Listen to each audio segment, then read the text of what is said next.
Hello again, you lovely people. Are you ready for some more crocheting? Today I'm going to teach you the treble stitch. It's similar to the half treble, which I showed you last video, so I think you'll get a hang of it pretty easy. Let me just get my hook. I've got my yarn. Let's get into it. Okay, so as we normally would, we would chain 10. You don't have to chain 10 specifically. I just like chaining 10 because it's a nice number and it's nice to work with. So, to make this stitch, similar to the half treble, we yarn over before we go into anything. And then we go into the first stitch, yarn over and pull out, just like a half treble. Now this is, normally you would yarn over and go through all three. That would make a half treble. But we want to make a treble stitch here. So to do that, to make it a bit easier, you could separate your loops a little bit, yarn over and only pull through 2. So only pull through 2, and then yarn over and pull through the rest. Now let me show you that again. Through the stitch, yarn over, pull out. Now to make this easier, you could separate all 3 hooks just like that, so that it's easier to only go through 2, and then yarn over and go through the rest. And that is your treble stitch. So now you just keep on going. You should get the hang of this by now.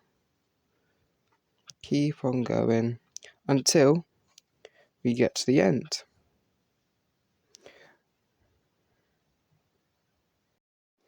So you've probably got the hang of this by now. When we get to the end, we chain 1, we turn, and now we just work into these V shapes. So yarn over, go in, pull out, 3 loops, yarn over, pull through 2, just like that, and then yarn over and pull through the rest. And that is it. That is your treble stitch. It does take a while to get a hang of it, obviously. I've been doing this for... Ooh, how long have I been doing this for? A couple months, maybe?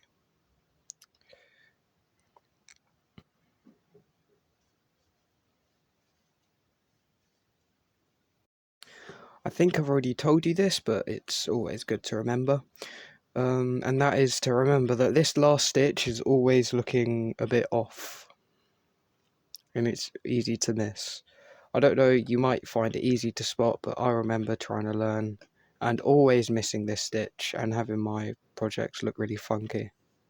So yeah, just remember to do that stitch so that it's in line of that. So you can build this up to how many times you want.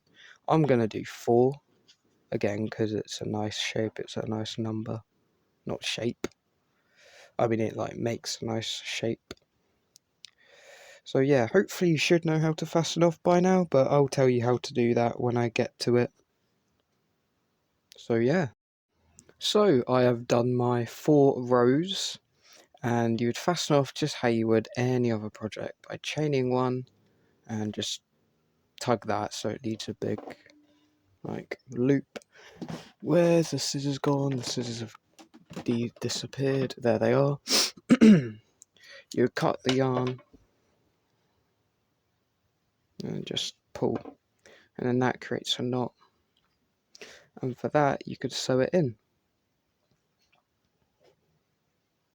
I've just sewn in these ends.